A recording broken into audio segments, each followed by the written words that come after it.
Irmãos, eu gostaria de intitular isso com uma parte de outro texto, que está em Lucas 12, que seria: o que daria o homem em troca por sua alma?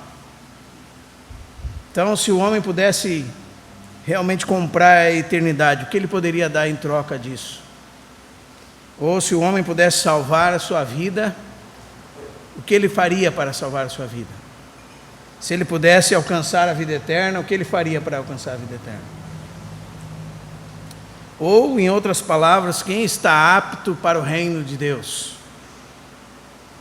E o contexto do texto que nós vamos ler está entre aquela discussão de Jesus com os fariseus sobre o casamento e a entrada triunfal de Jesus em Jerusalém. Então, o caminho que Jesus está trilhando aqui é os últimos dias da sua vida em caminho de Jerusalém.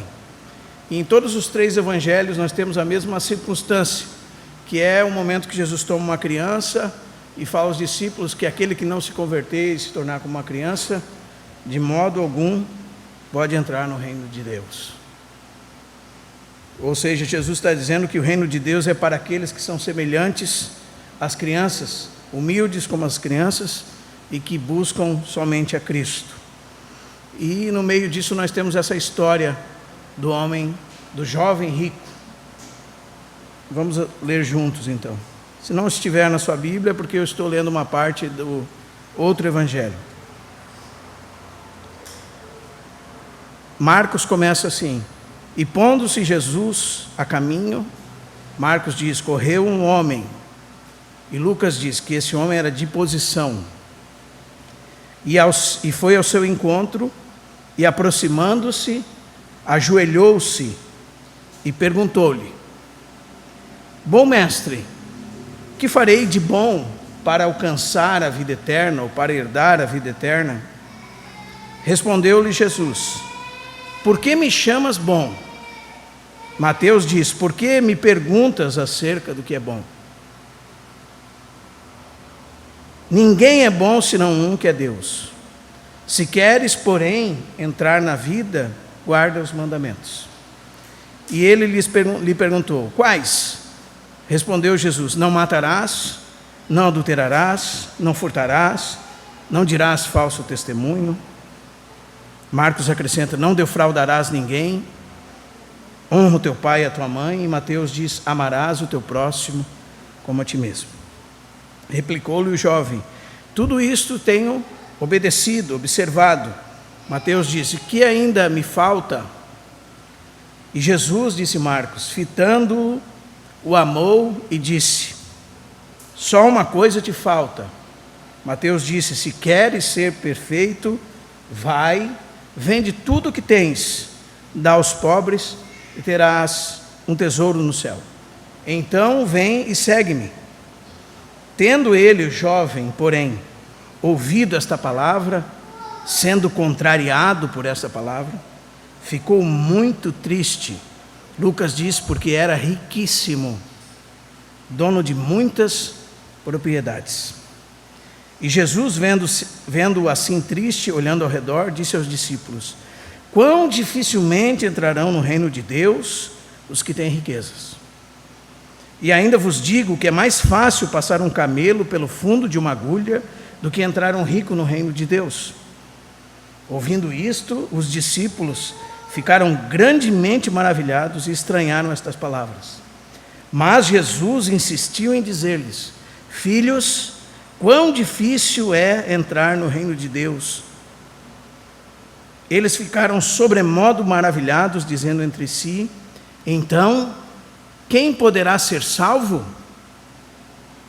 Jesus, porém, fitando neles o olhar, disse: para os homens é impossível, contudo não para Deus, porque para Deus tudo é possível.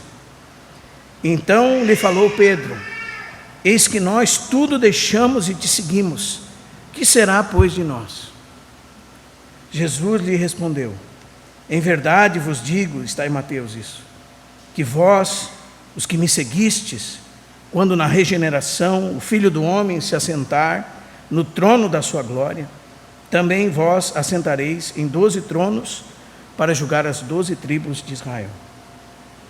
Tornou Jesus: em verdade vos digo que ninguém há que tenha deixado casa, ou irmãos, ou irmãs, ou mãe, ou pai, ou filhos, ou campos, por amor de mim e por amor do Evangelho, que não receba já no presente o cêntuplo de casas, irmãos, irmãs, mães, filhos e campos com perseguições, e no mundo por vir a vida eterna. Porém, muitos primeiros serão últimos, e os últimos primeiros. Nessa história, irmãos, se nós pensássemos, naturalmente falando, nós temos o candidato perfeito à salvação. Por quê? Se chegasse alguém até nós, se ajoelhasse diante de nós e perguntasse para nós: o que eu devo fazer para ser salvo? Você ficaria impressionado, não ficaria? Nós ficaríamos surpresos. E foi isso que aconteceu aqui com Jesus. Quem era esse jovem, irmãos? O que nós podemos extrair desse texto? Primeiro, nós vamos ver que esse jovem era alguém de muitas propriedades. Ele era alguém riquíssimo, possuidor de muitos bens.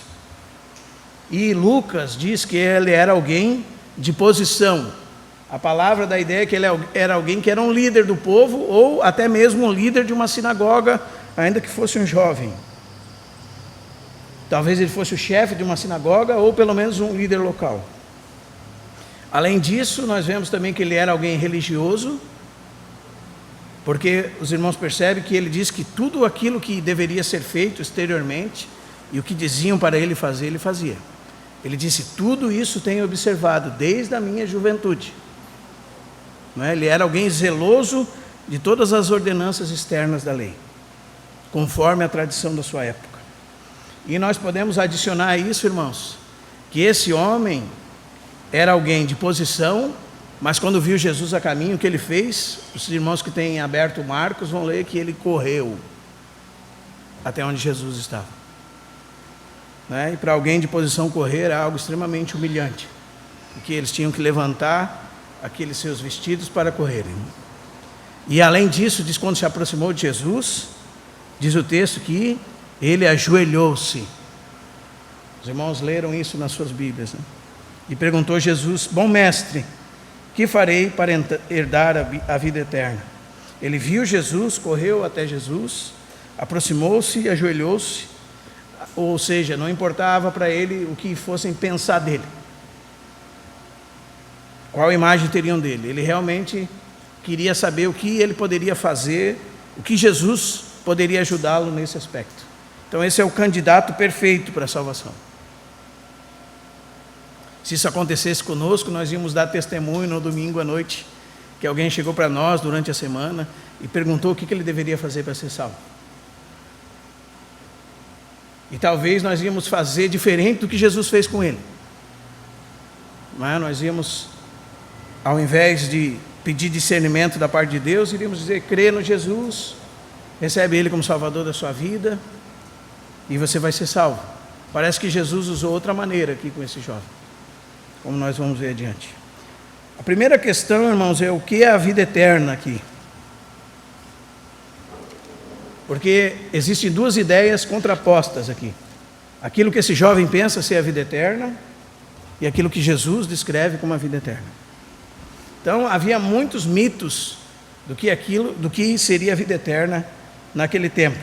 Alguns judeus, por exemplo, acreditavam que se você cometesse um ato específico de bondade, você poderia conquistar a vida eterna. Um simples ato. Já estava garantida esta bênção da parte de Deus para você. Na mitologia grega nós sabemos, e eu vou ilustrar isso para vocês verem, simplesmente a cosmovisão que os gentios, muitos deles tinham sobre vida eterna. Tinham sobre imortalidade, sobre viver para sempre, sobre uma vida que não tem fim. Então na mitologia se falava-se, por exemplo, de uma deusa chamada Aurora, que ela se apaixonou por um homem, e ela pediu para Zeus para que esse homem vivesse eternamente. Só que a mitologia conta que ela esqueceu de pedir que ele não envelhecesse. Então ele viveu eternamente, segundo a história deles. Só que aquilo que era para ser uma coisa boa para ele se tornou uma maldição, se tornou uma agonia, porque ele nunca deixou de envelhecer e virou um monstro. Então, somente o cristianismo é que tem a verdade sobre esse tema da vida eterna, porque ele fala da vida verdadeira, de uma libertação da morte, de uma libertação dos efeitos da morte por causa do pecado. E para o cristianismo, a vida eterna é uma vida de plenitude e comunhão na presença de Deus. Para esse jovem era outra coisa. Para esse jovem, a vida eterna era algo que nós lemos no texto, que ele queria alcançar, herdar, não é? Através de uma obediência externa. Então, ele trata a vida eterna de uma forma e de Jesus totalmente de outra forma. O que o jovem pergunta para o Senhor, irmão?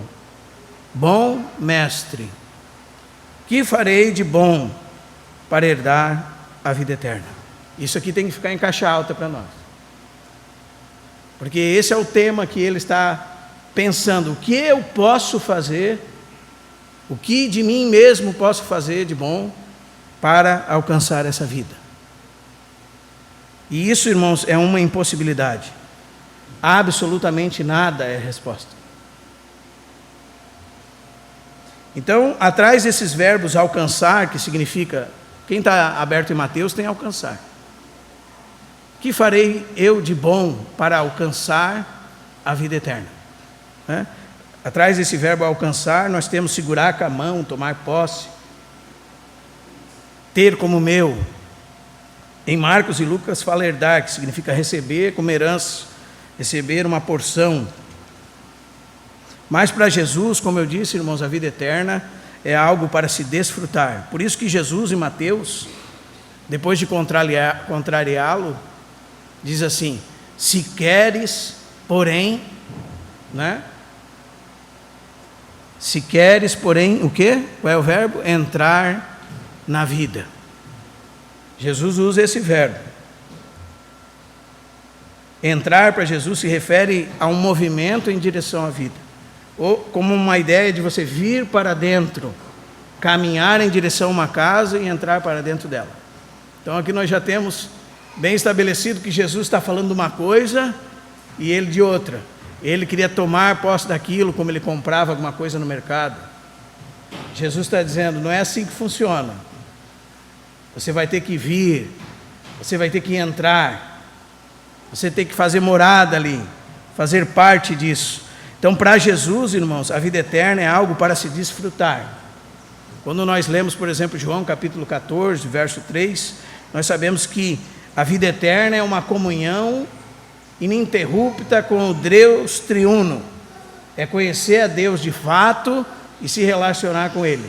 Jesus disse, a vida eterna é essa, que te conheçam a ti, o único Deus verdadeiro, e a Jesus Cristo, a quem tu enviaste. Então a vida eterna é a própria vida do Filho de Deus, que Deus dá àqueles que creem nele, e que agora pode experimentar dessa vida e gozá-la em plenitude agora, aliás, em antegozo agora e em plenitude na era vindoura, como está lá em 1 Timóteo 4,8, lá diz assim, exercita-te pessoalmente na piedade, porque o exercício físico para pouco é proveitoso, mas a piedade para tudo é proveitosa, pois tem a promessa da vida, essa é a vida, que agora é e daqui há de ser. Então a vida eterna é essa comunhão que todos nós que cremos já entramos. Amém? É algo que deve se entrar. É como se Jesus dissesse para ele, se você quer ingressar nessa condição, e aí Jesus continua o seu texto. Então para o jovem a vida eterna podia ser alcançada igual se alcança alguma compra no mercado, através de algum dinheiro ou alguma atitude.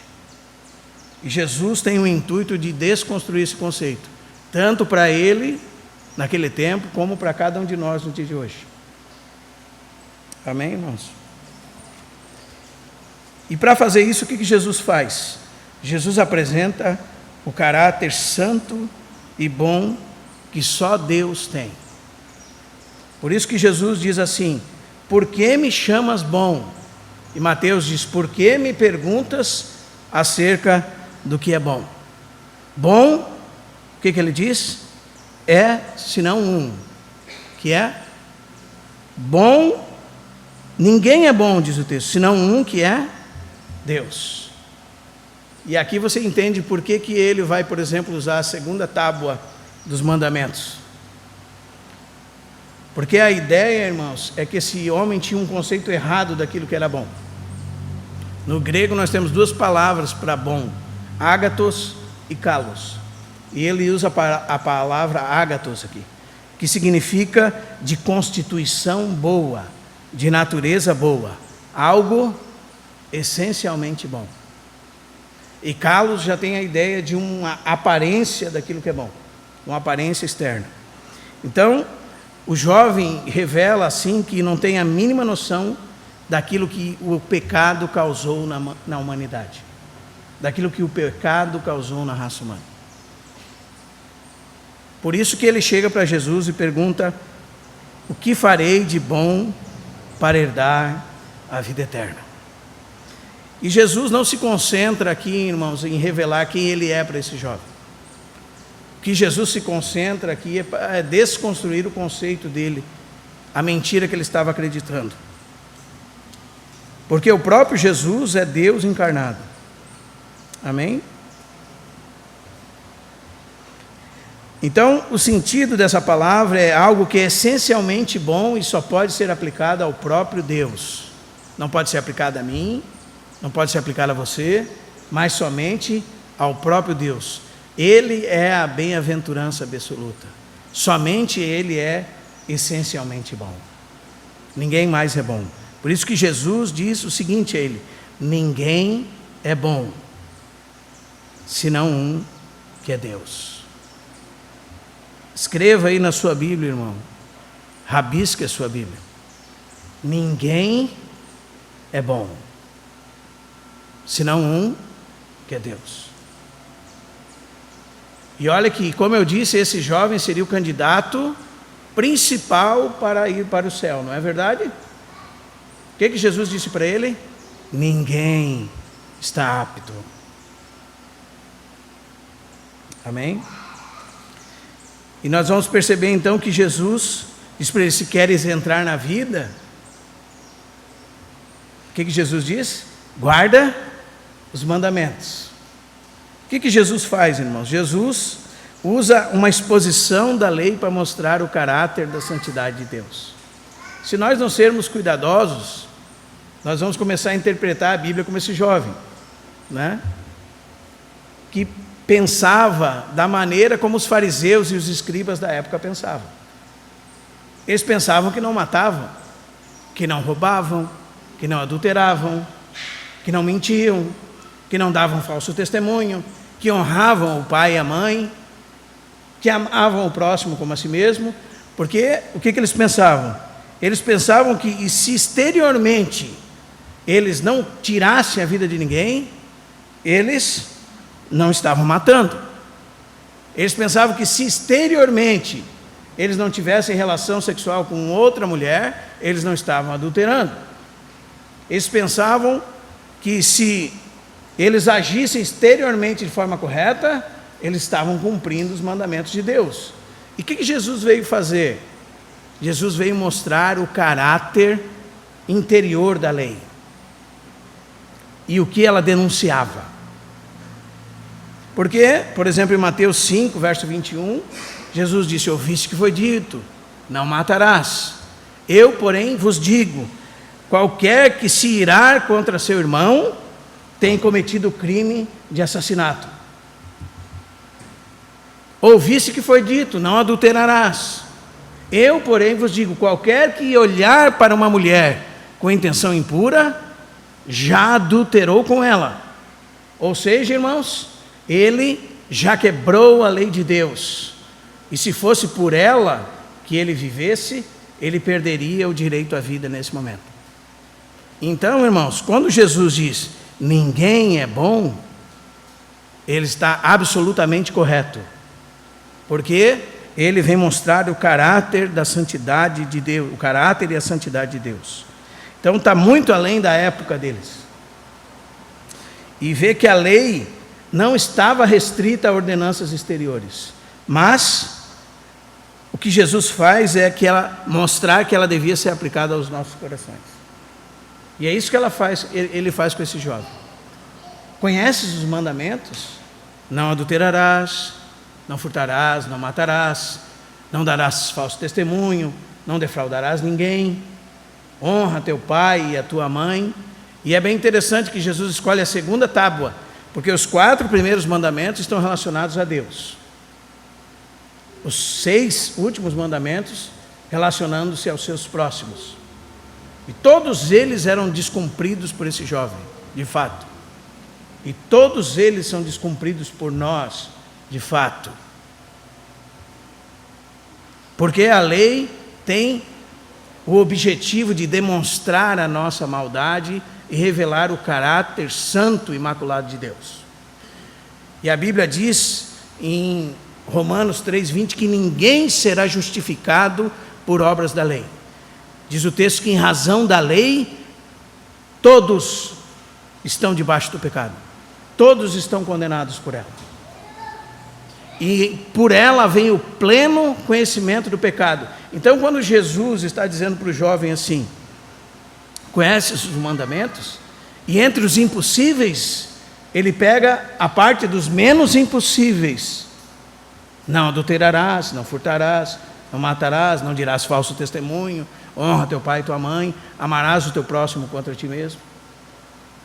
Entre os impossíveis, ele pega os menos impossíveis. Para quê, irmãos? Para mostrar para ele a realidade do seu pecado. Revelar o caráter da santidade da lei de Deus. E é muito interessante, irmãos, porque o Senhor Jesus tem um jeito muito particular de responder a cada um com quem ele conversa, em cada uma das narrativas que nós encontramos nos evangelhos. Quem não se surpreende, por exemplo, da maneira como ele lida com a mulher cirofenícia, da mulher cananeia. Senhor, minha filha está horrivelmente endemoniada. O que Jesus diz para ela? Não é bom tomar o pão dos filhos e dar aos cachorrinhos. Veja que resposta que Jesus dá para ela, irmãos. Daí ela responde para ele: sim, Senhor, mas os cachorrinhos também comem das migalhas que caem da mesa do seu Senhor. O que você responderia se Jesus falasse assim com você, quando você pedisse algo para ele, irmão? O que você faria, irmão?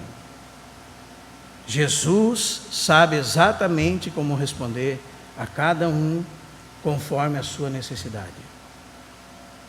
Jesus soube responder esse jovem conforme estava no coração dele. Jesus é aquele que sonda as mentes e os corações.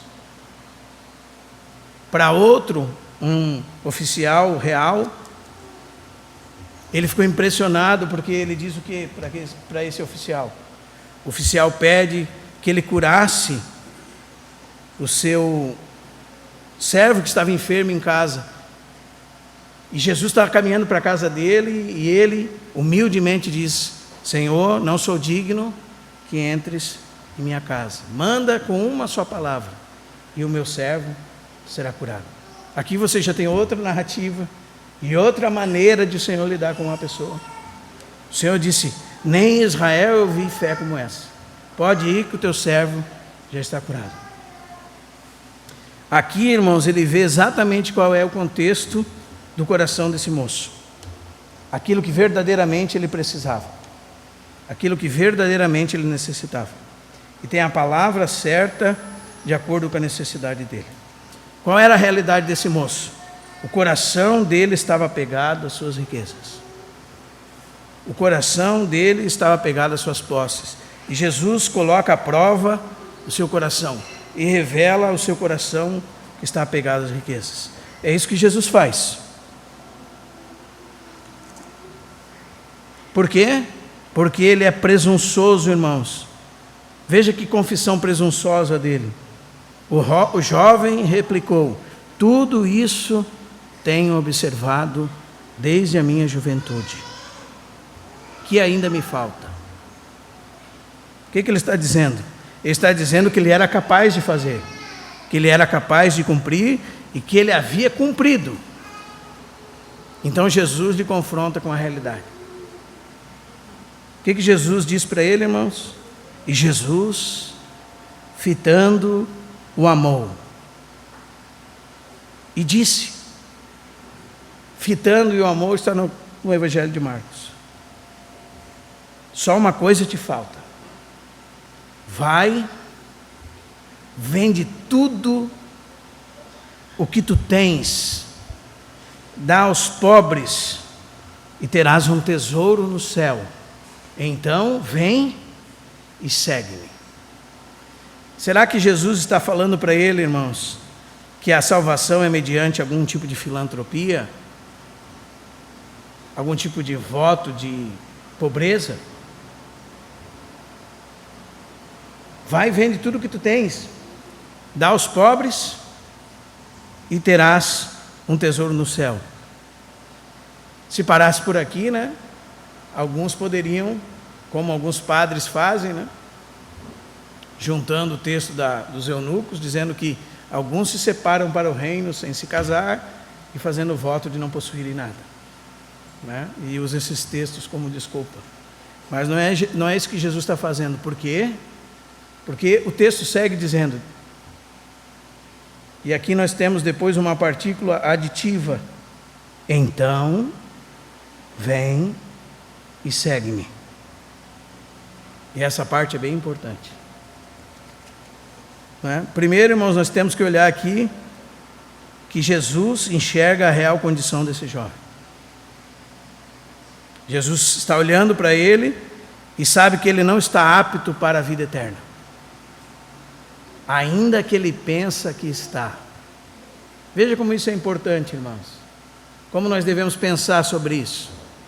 Então, nós podemos ter um conceito estabelecido na nossa mente como verdade e que, em verdade, não é real.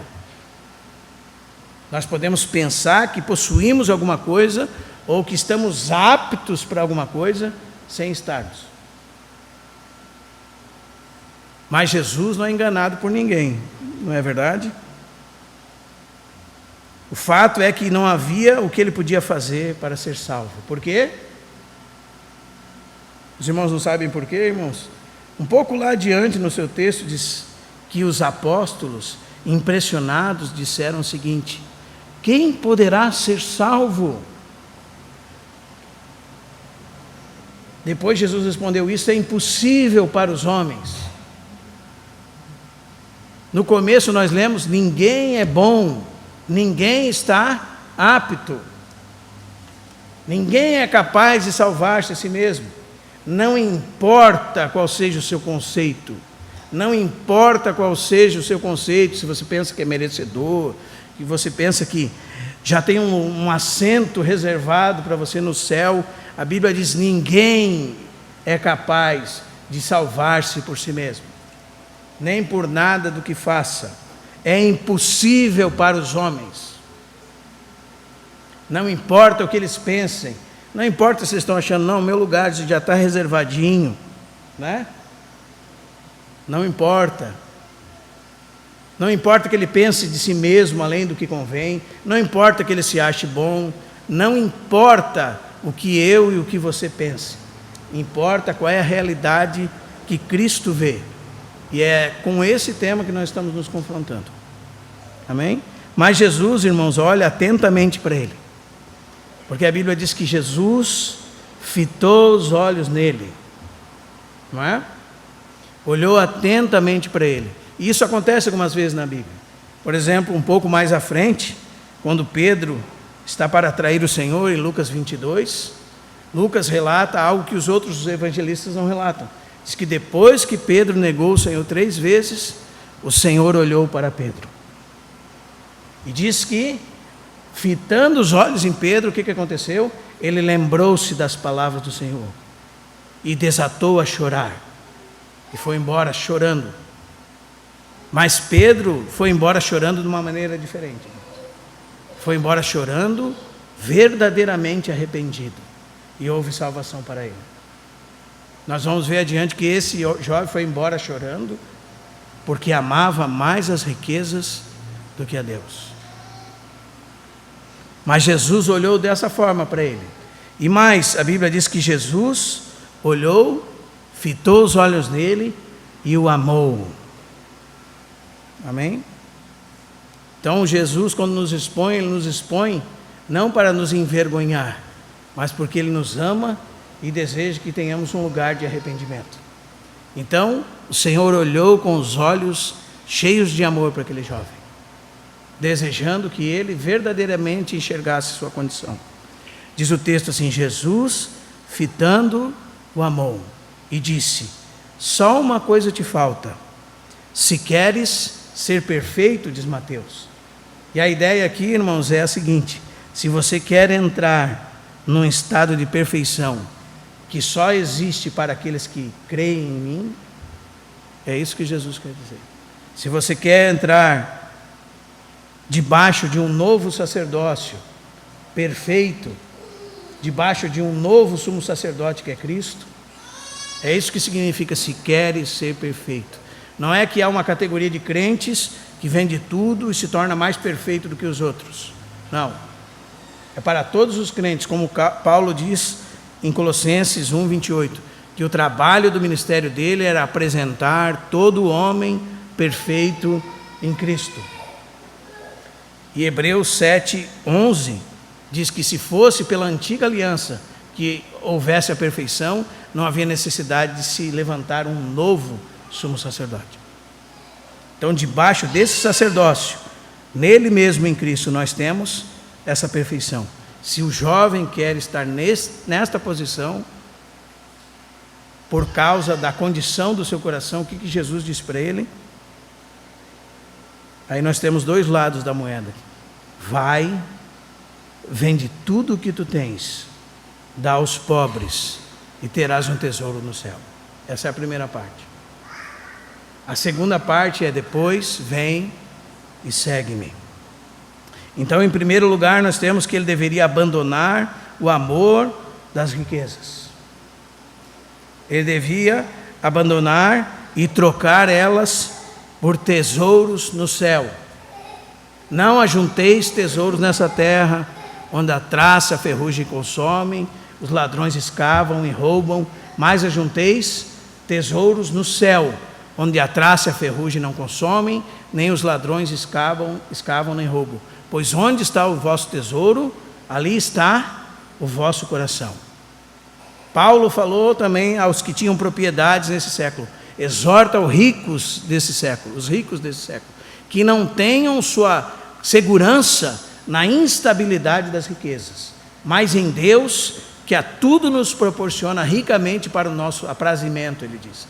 Que pratiquem o bem, sejam ricos de boas obras, generosos em dar, prontos a repartir, e diz o texto, que acumulem para si mesmos tesouros. Mas não era para repartir? Mas o texto continua.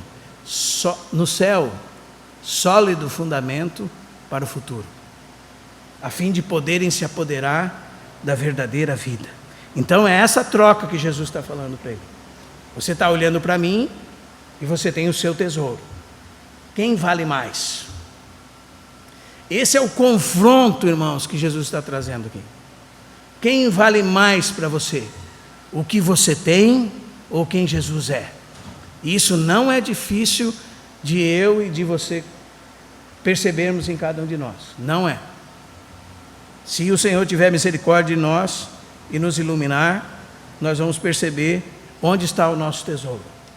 Nosso tesouro está onde está o nosso tempo, o nosso tesouro está onde estão os nossos recursos, o nosso tesouro está onde estamos gastando a nossa vida. Ali está o nosso tesouro, onde nós ocupamos os nossos pensamentos, aquilo que desejamos, aquilo que pensamos, onde está o nosso tesouro. Não é difícil hoje, à luz daquilo que Jesus está dizendo, nós podemos avaliar. Então, essa era a prova para ele, irmãos. Muitos passaram nessa prova, irmãos. Muitos homens de Deus passaram nela. E em segundo lugar, nós temos depois, vem e segue-me. Os irmãos sabem que essa semana eu estava lendo Mateus, e Jesus passa por Mateus, ele está trabalhando na coletoria de impostos, ganhando o dinheiro dele, né? Jesus olha para ele e diz o seguinte: vem e segue-me. Sabe o que aconteceu, irmãos? A Bíblia diz que ele, deixando tudo, o seguiu. Que poderoso, né, irmãos? Que poderoso é o Senhor, irmãos. Que palavra poderosa do Senhor. Você poder ouvir o Senhor dizer para você assim: vem e segue-me. Sabe? O Deus da glória está diante desse jovem. O eterno Deus que estava sentado no seu trono, ele se fez homem, e este homem aqui teve a oportunidade diante dele estar o Senhor da glória, falando para ele igual fala para mim e para você: vem e segue-me. Que privilégio seguir o Senhor, irmãos. Que privilégio, seja por onde Ele quer que vá, estarmos seguindo as suas pegadas. Não há nenhuma riqueza desse mundo que se compare a isso. Então, o Senhor Jesus não pediu nada ao jovem que Ele mesmo, irmãos, não tenha feito. O Senhor pediu tudo o que Ele tinha. O Senhor deu tudo o que Ele tinha. Não é verdade, irmãos? Quando nós lemos Filipenses 2, do 5 ao 11, nós vamos ver isso. Que Ele se esvaziou da sua glória, que Ele assumiu uma forma de um escravo, que Ele sofreu e padeceu em nosso lugar. O dono de tudo, diz o texto 2 Coríntios 8, verso 9, sendo rico, se fez pobre. O dono do mundo, do Senhor é a terra e a sua plenitude, o mundo e todos os que nele habitam. O dono da prata e do ouro nasceu pobre numa manjedoura, nasceu num bebedouro de animal. Quando perguntaram para ele onde ele andava, ele disse que o filho do homem não tinha nem onde reclinar a sua cabeça, ele não tinha nem uma casa para morar. Então ele não pede para o jovem nada do que ele não tenha feito. Tudo ele deixou para dar a sua vida por nós, irmãos, para, através da sua vida entregue até a morte, na pior condição, comprar cada um de nós para Ele mesmo. Então aqui nós vemos revelado que o Senhor Jesus é o Senhor de tudo. Sabe o que Ele está dizendo para esse jovem? Tudo que é teu agora, ofereça a mim, para que eu seja o Senhor da tua vida. Porque se eu não sou o teu Senhor, eu não sou o teu Salvador. E se eu não possuo tudo que você tem, e que se tudo que você tem não é meu, você também não é meu.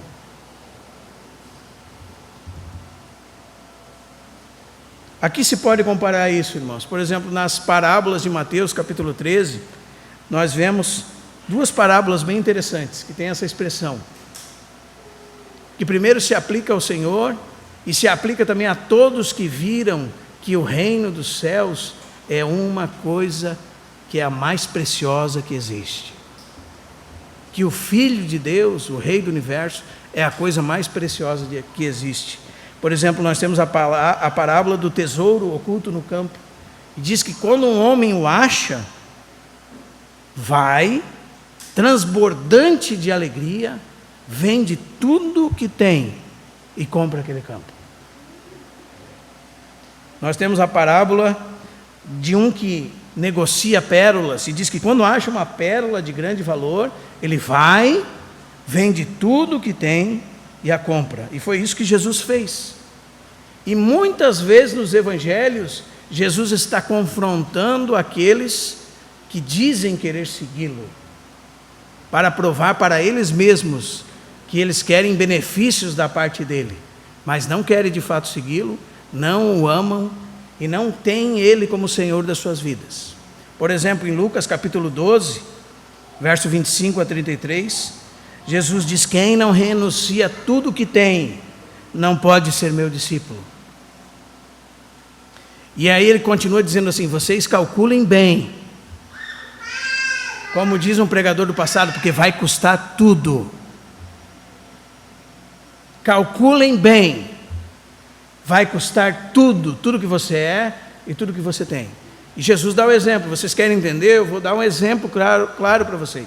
Vocês não começam uma torre, uma obra, um empreendimento, sem calcular primeiro se vocês vão ter dinheiro para acabar. Depois ele dá outro exemplo. Vocês, se fossem um rei, não iriam em guerra contra o rei mais forte do que vocês, se vocês não vissem que tinham homens suficientes para vencer. Se vocês não têm homens suficientes, o que vocês devem fazer? Vocês devem mandar uma comitiva e fazer um acordo com ele. E ele diz assim: aquele que não renuncia tudo o que tem, não pode ser meu discípulo. Então devemos abandonar aquilo que pensamos ser nosso e entregar a ele. É isso que significa Jesus ser o Senhor das nossas vidas. Amém, irmãos? Jesus é o Senhor, significa isso.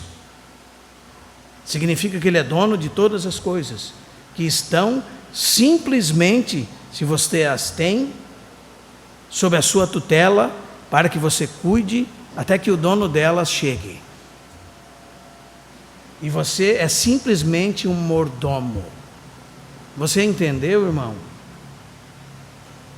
Todos os filhos de Deus que estão nesse reino não estão numa democracia. Todos os filhos de Deus que estão no reino dos céus estão debaixo da tutela desse rei, o Senhor Jesus Cristo. E nesse reino não tem pessoas que têm dono, que têm algumas coisas sobre o seu domínio, melhor dizendo. Todas as coisas nesse reino são dele, e nós somos dele. E para estes é que está disponível a vida eterna. E é exatamente isso que o Senhor Jesus quer mostrar a esse jovem. E sabe o que aconteceu, irmãos? Um triste resultado. Foi isso que aconteceu. Como vai acontecer muitas vezes, com todos aqueles que não se submetem ao governo de nosso Senhor Jesus Cristo. Sabe o que aconteceu? Esse jovem julgou que não valia o preço. Foi isso que aconteceu. Aconteceu que esse jovem amou mais as riquezas, suas posses, seus bens, do que a Cristo. Foi isso que aconteceu. Esse jovem julgou que não valia a pena, porque ele não tinha a mínima ideia do que ele estava trocando.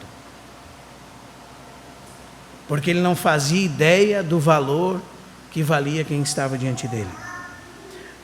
A Bíblia diz o seguinte, irmãos: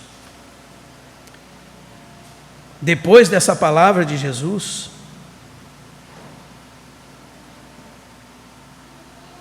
o texto nos diz assim: tendo ele ouvido essa palavra, foi contrariado por ela e ficou muito triste. Diz Lucas, porque ele era riquíssimo, dono de muitas propriedades. E a Bíblia diz: Jesus viu ele triste, diz o livro de Lucas. E a tristeza dele, irmãos, era a tristeza de alguém que não conheceu o caráter santo de Deus, de alguém que não se arrependeu. Não era uma tristeza de reconhecimento pelos seus pecados, como eu disse que foi a tristeza de Pedro quando Jesus olhou para ele. Porque essa tristeza nos leva a uma plena confiança em Cristo Jesus. Esse arrependimento genuíno nos leva à fé genuína, nos leva a ter os olhos abertos para observar quão grande tesouro eterno está diante dos nossos olhos, que traça não corrói, que ladrões não roubam, que você não precisa botar cerca elétrica, que você não precisa guardar num cofre, que você não precisa depositar na poupança. Esse tipo de tesouro ninguém pode nos tirar. Está acumulado para nós por toda a eternidade.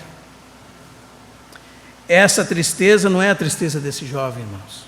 A tristeza dele é porque ele amava os seus bens mais do que amava Cristo. Essa é a verdade. E a Bíblia diz que ele foi embora sem alcançar a salvação. Essa é a verdade. E pode ser que aconteça assim com você também. Você pode ir embora sem alcançar a salvação. Você pode ir embora desse lugar e depois ir embora dessa terra também, sem alcançar o verdadeiro tesouro que é Cristo. E Jesus fala algumas verdades imutáveis aqui. Diz que Jesus, vendo ele muito triste, olhando ao redor, disse aos seus discípulos: quão dificilmente entrarão no reino de Deus os que têm riquezas. E Jesus fala mais: e ainda vos digo que é mais fácil passar um camelo pelo fundo de uma agulha do que entrar um rico no reino de Deus. Sabe o que significa isso, irmãos? Aquilo que o texto está dizendo. Pegue o maior animal que você conhece. Qual que é? Para os gregos antigamente o ditado era outro. É mais fácil passar um elefante no fundo de uma agulha. Para os hebreus, um dos maiores era o camelo. Para você, qual que é? A maior baleia que você conhece? É mais fácil ela passar no fundo de uma agulha do que aqueles que confiam nas suas posses, nas suas riquezas, entrarem no reino dos céus. Isso é uma verdade imutável. Dificilmente os que têm sua segurança, sua esperança nas coisas dessa vida vão poder salvar-se. É impossível, disse Jesus, não disse eu, irmão. É impossível que isso aconteça.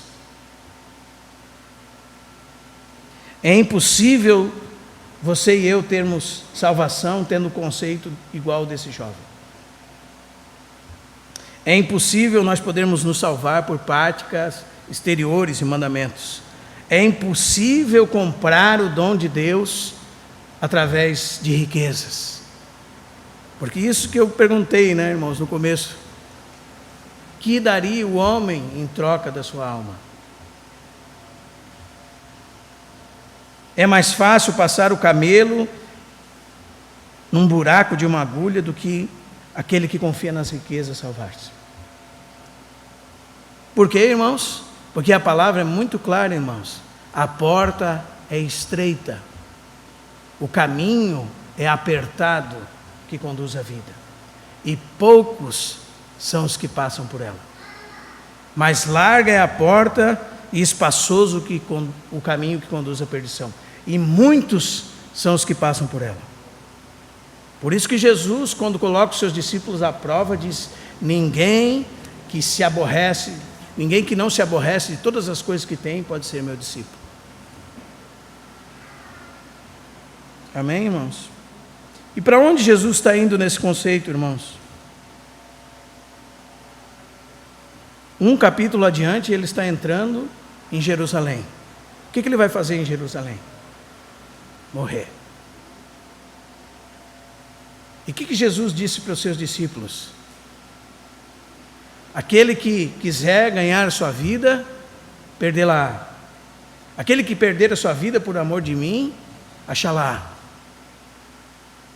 Aquele que quer seguir Jesus deve fazer o quê? Tomar a sua cruz e seguir Jesus. Não é assim, irmãos? Por que eu estou falando isso? Porque Marcos diz que Jesus estava a caminho, e é desse lugar que ele está a caminho. De Jerusalém, para morrer, para ser cuspido, escarnecido, açoitado. E o que acontece como resultado disso, irmãos? Há um espanto dos discípulos. Seguindo o verso, diz assim: ouvindo isto, os discípulos ficaram maravilhados e estranharam estas palavras. E Jesus, talvez eles ficaram com aquela cara assim de espanto, de maravilha, quando você vê uma coisa. Já aconteceu isso com você, né? Que você não espera, e você fica espantado com aquilo que está acontecendo. Jesus não se assustou com a cara deles, não. Jesus insistiu, diz o texto, e disse: quão difícil é entrar no reino de Deus. E diz o texto: eles ficaram sobremodo maravilhados, dizendo entre si: então, quem pode ser salvo? Porque se a salvação é do jeito do jovem, irmãos, quem pode ser salvo? Qual é a resposta? Ninguém. Por isso o assombro deles, irmãos. Os discípulos ficaram assombrados. E risque na sua Bíblia: quem poderá ser salvo? Porque às vezes nós, à semelhança do jovem rico, irmãos, não percebemos como nós confiamos nas coisas que temos, nas nossas posses, na nossa conta bancária, se os nossos negócios estão indo bem, se nós temos alguma coisa guardada, ou se nós temos imóveis que, surgindo uma dificuldade, nós podemos vender para nos salvar. Por isso que a pergunta fica: que dará o homem em troca da sua alma? Que fará o homem para poder salvar-se? Será que nós não nos tornamos semelhantes ao louco de Lucas capítulo 12, irmãos? Que diz: construirei celeiros maiores, meus negócios estão indo bem, e eu direi para minha alma: ó minha alma, regala-te, descansa e goza. E alguém dirá: louco, hoje pedirão a tua alma. O que tu tens preparado? Para quem será? Lucas capítulo 12 nos alerta disso, né, irmãos? Como é que nós estamos caminhando? Como é que nós estamos nos portando diante dessas circunstâncias da vida? Como é que nós estamos lidando com as coisas que Deus confiou nas nossas mãos? E graças ao Senhor nós temos a liberdade de falar isso, porque não buscamos a glória de ninguém, mas a glória de Cristo. E buscamos ser fiéis a Cristo, não a homem nenhum. E não andamos mercadejando a palavra de Deus como alguns. Então temos liberdade para pegar a palavra de Deus. Quem poderá salvar-se, irmãos? Nós precisamos perceber que nós muitas vezes estamos nessa condição. Confiamos nas coisas que nós temos. Não temos depositado a nossa confiança no Senhor. Diz o texto que Jesus fitou os olhos neles e disse: o que para os homens é impossível, contudo não para Deus, porque para Deus tudo é possível. Amém? Se nós olhássemos para nós mesmos, irmãos, se nós estivermos realmente iluminados pelo Espírito Santo, nós vamos berrar como os discípulos: como poderei ser salvo? Não tem absolutamente nada que eu possa fazer, não tem absolutamente nada que eu tenha que pode comprar a minha salvação. Não tem tesouro dessa terra que possa comprar a minha salvação. Mas o que é impossível para o homem é possível para Deus. Bendito seja o nome do Senhor. Se nós estamos salvos, é porque o Senhor fez o impossível, que só Ele mesmo poderia fazer por nós. E a Bíblia diz, então, que para aqueles que verdadeiramente deixaram tudo e confiaram somente em Cristo, há uma recompensa para agora e para o porvir. Bendito seja o nome do Senhor. O que Jesus esperava desse jovem era que ele tivesse a atitude de deixar a vida, tivesse a atitude de abandonar todas as coisas que possuía para amar a Cristo e para amar o Evangelho. Quando Jesus vai falar sobre isso, sobre esse abandono, irmãos, Um pouquinho mais à frente, nós vamos ler a seguir, Jesus diz o seguinte: ninguém há que tenha deixado casa, irmãos, irmãs, pai, filhos, campos, e ele diz, por amor de mim e por amor do Evangelho. Era isso que Jesus esperava desse jovem, que ele deixasse tudo por amor de Cristo e por amor do Evangelho. E ele receberia um privilégio gigantesco. No caso dele, né, irmãos, que na prática aconteceria tudo isso, ele perderia tudo, mas ganharia tudo. Estaria junto com o Senhor, proclamando por todo mundo o Evangelho do Reino, seguindo o Senhor. Estaria, quem sabe não poderia ser o sucessor de Judas, né? Que foi escolhido depois. Então, era isso que Jesus esperava dele, irmãos, que ele trocasse o que ele tinha por amor de Cristo e por amor do Evangelho. Que ele deixasse tudo para seguir a Cristo, para proclamar as boas novas de Cristo. E qual é a ideia? Era que ele pesasse, irmãos, como Jesus nos chama a pesar. Que ele colocasse Cristo num lado e todas as outras coisas no outro. E nesse lado ele percebesse que há algo tão precioso, tão valioso, tão importante, que tudo que seja mais precioso que exista, não é nada perto dele. Era isso que Jesus queria que ele fizesse. E sabe por que isso é muito interessante, irmãos? Se nós pegarmos, por exemplo, o exemplo de Judas, quando nós lemos que aquela mulher, Maria, em Betânia, ungiu o Senhor, ela quebrou um vaso e diz que aquele vaso valia 300 denários, valia 300 dias de trabalho. E o Evangelho de João destaca que Judas viu aquilo e disse, que desperdício. O texto diz que eles disseram, esse dinheiro poderia ter sido dado aos pobres. E Jesus disse, os pobres vocês têm sempre convosco, mas a mim nem sempre me tens. A cena a seguir, sabe qual é, irmãos? Ele sai para vender Jesus por 30 moedas de prata. Ele troca Jesus por dinheiro. É isso que ele faz. Ele vende o seu amigo por dinheiro. É isso que ele faz. Esse é Judas. Mas se nós estamos... Quem está em Lucas aí? Alguém abriu em Lucas? Lucas 19 tem outro rico. Não tem outro rico lá? Um baixinho, rico. Quando Jesus passa por Jericó, ele sobe numa árvore para ver Jesus. Aquele rico foi salvo. Sabe o que ele fez? Sem Jesus falar nada, ele disse, Senhor, vou dar metade das minhas coisas.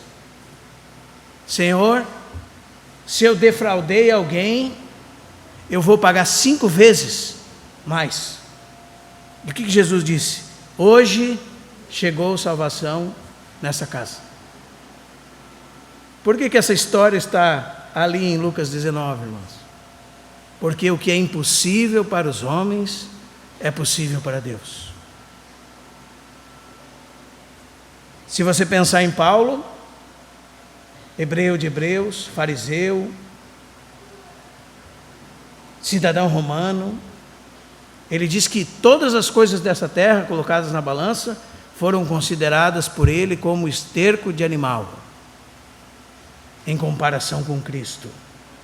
Ele diz, para ganhar a Cristo, eu considerei tudo como perda.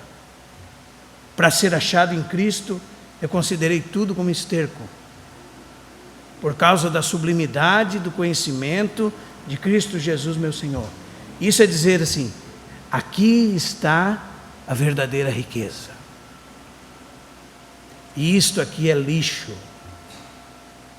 Os irmãos estão percebendo, irmãos? Porque a resposta é a pergunta de Pedro. O que vamos receber? Pedro perguntou. Veja o texto. Em Mateus diz assim: então lhe falou Pedro: e nós, que tudo deixamos e te seguimos? Que será de nós? Qual é o nosso quinhão?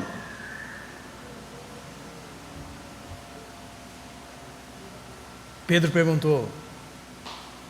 Porque Pedro fez isso, irmãos. É só você ler Lucas capítulo 5, verso 11. Depois da pesca maravilhosa. Pedro, André, Tiago, João, diz que deixando tudo, as redes, seu pai, todas as coisas que tinham, o seguiram. Depois adiante, na coletoria de impostos, Mateus, deixando tudo, o seguiu. E temos aquela parte em Mateus que fala dos 12 apóstolos, que se assentarão em 12 tronos para julgar as 12 tribos de Israel. E temos a parte que nos incluímos, que é o final de Marcos, que o final de Marcos é o mais completo nesse texto. Marcos 10, 30 e 31. Tornou Jesus: em verdade vos digo que ninguém há que tenha deixado casa, ou irmãos, ou irmãs, ou pai, ou mãe, ou filhos, ou campos, por amor de mim e por amor do Evangelho, que não receba já no presente 100 vezes mais, em campos, irmãos, pais, filhos, com perseguições, e no mundo por vir, a vida eterna. Aqui nós temos a recompensa do agora e do porvir. Qual é a recompensa do agora, irmãos? A recompensa é que neste tempo agora temos comunhão com Deus. E quando nós temos comunhão com Deus, nós experimentamos essa verdadeira riqueza. E nós começamos a perceber que é muito mais importante do que ouro, prata, pedras preciosas, propriedades nesse mundo, ter comunhão com Deus. Usufruir da vida de Cristo, experimentar dessa vida, estar em Cristo e, conforme o relato do Evangelho de Marcos, fazer parte do reino de Deus e ser membro da família de Deus. É isso que significa ter muitas casas, campos, pais, mães. É isso que significa. Um filho de Deus, agora, ele estava sozinho, talvez ele fosse muito rico, muitas posses, muitos bens, mas era um desgraçado, pobre, cego e nu. Agora que está em Cristo, ele tem muitos irmãos, por todo o mundo, por todas as eras, para toda a eternidade. Muitos pais, muitos filhos, muitas mães. Por exemplo, Paulo fala que ele saudava Rufo, eleito no Senhor, Romanos capítulo 16, e igualmente a sua mãe, ele diz. O que continua dizendo o versículo? Que também é mãe para mim. Então a mãe de Rufo era a mãe de Paulo também, né? Porque agora Paulo vivia uma vida muito diferente, irmãos. O irmão veio lá do Paraguai, ele tinha uma casa em Joinville. Não tinha uma casa em Joinville, ele tinha várias, né? Várias casas em Joinville. E se ele é um filho de Deus, muitas mães, pais, irmãos, campos, muitos, 100 vezes mais, porque ele encontrou a verdadeira riqueza. Amém? Mas não só isso, temos também perseguições nessa vida, mas com gozo e alegria para passar por elas, com companheiros para passar por elas, com ombros para ser colocados juntos nelas, com a presença do Espírito Santo, tendo a comunhão com Deus, em companhia dEle, tendo o bálsamo do Espírito Santo sobre a nossa cabeça, vale muito a pena servir a Cristo. Vale muito a pena. E no porvir, o que diz o texto, irmãos? A vida eterna. Aqueles que fazem parte desse reino agora, terão esse reino revelado em plenitude no futuro. Lá não haverá choro, não haverá lágrima, não haverá morte, não haverá pecado, não haverá injustiça. O texto diz que Ele enxugará dos rostos toda lágrima. Estaremos para todos sempre com Ele. Então vale muito a pena servir a Cristo.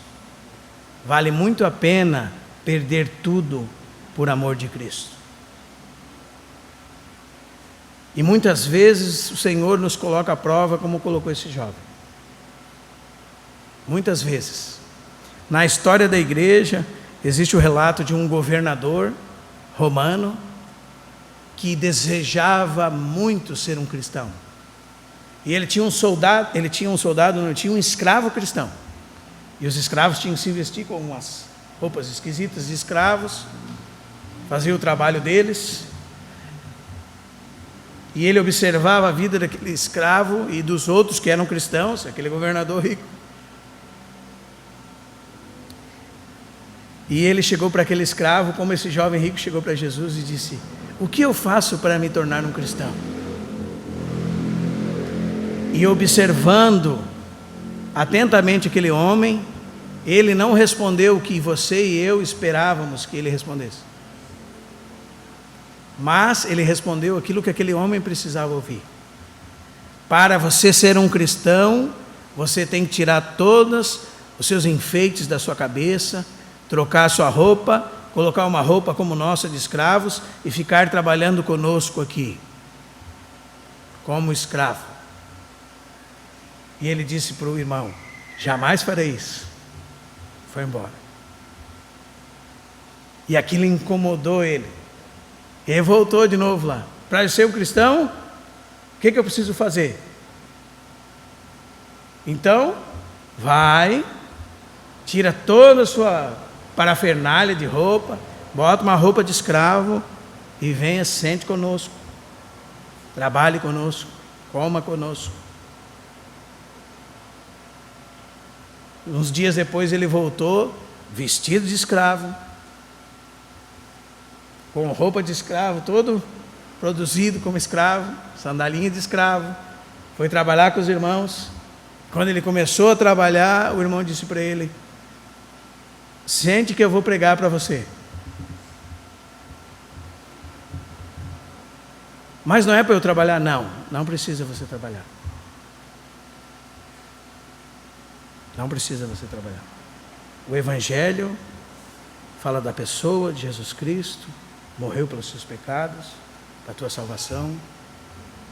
Mas esse homem realmente queria Cristo.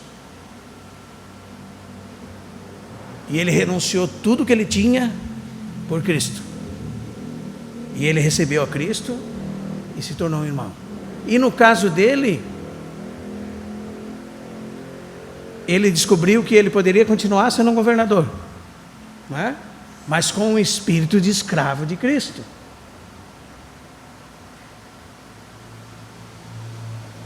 Mas se isso acontece de fato, irmãos, não é? Pese na balança, irmão. Pese os seus bens, pese suas roupas, pese sua posição, pese seu conforto. Você realmente quer que Cristo seja Senhor da sua vida? E se Cristo colocar você e eu à prova com respeito a isso? E se só nos restar aqui Cristo?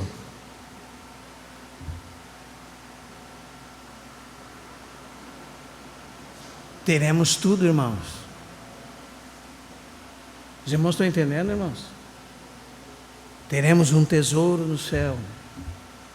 Uma riqueza que a traça, a ferrugem não pode consumir, que os ladrões não escavam, nem roubam. Que a nossa atitude, irmãos, seja totalmente diferente desse jovem. que nós verdadeiramente possamos estar desarraigados dessa terra e arraigados e alicerçados em Cristo Jesus, para verdadeiramente podermos usufruir das riquezas que temos em Cristo Jesus. Amém? Vamos orar, irmãos?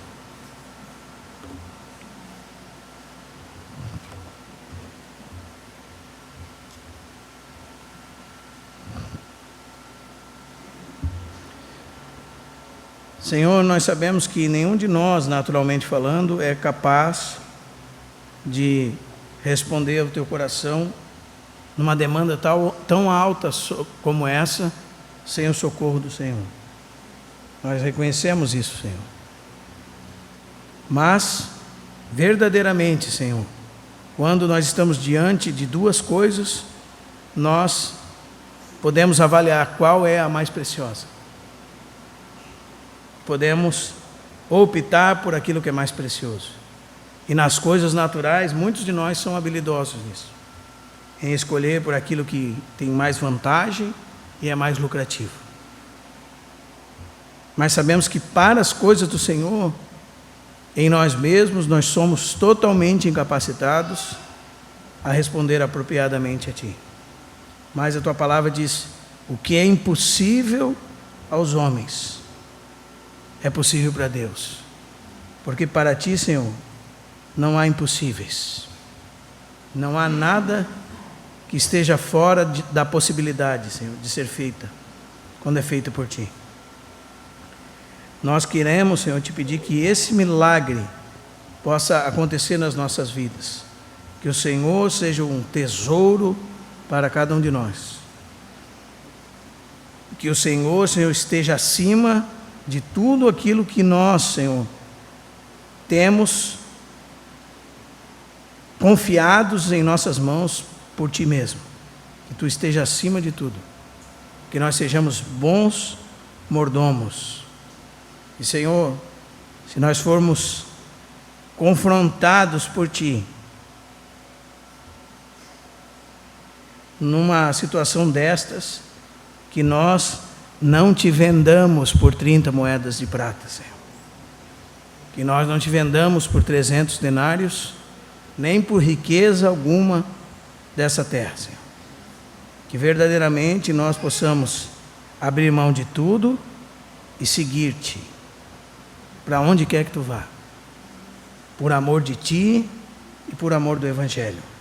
Nós oramos, Senhor, porque nós queremos experimentar a vida eterna, porque nós queremos entrar no Teu reino, porque nós queremos fazer parte da Tua família, porque nós queremos verdadeiramente ter, Senhor, esse ambiente de relacionamento imenso que é a Tua casa e o Teu reino, para que tenhamos muitos irmãos, mães, pais, campos, auxílio presente nas perseguições dessa vida e, Senhor, no porvir, a vida eterna. Senhor, por isso nós oramos, ajuda-nos, Senhor, faz aquilo que aos homens é impossível, porque para Ti tudo é possível, Senhor. Essa é a nossa oração, em nome do Teu Filho Jesus Cristo. Amém. Proclamamos, Deus, Tua palavra.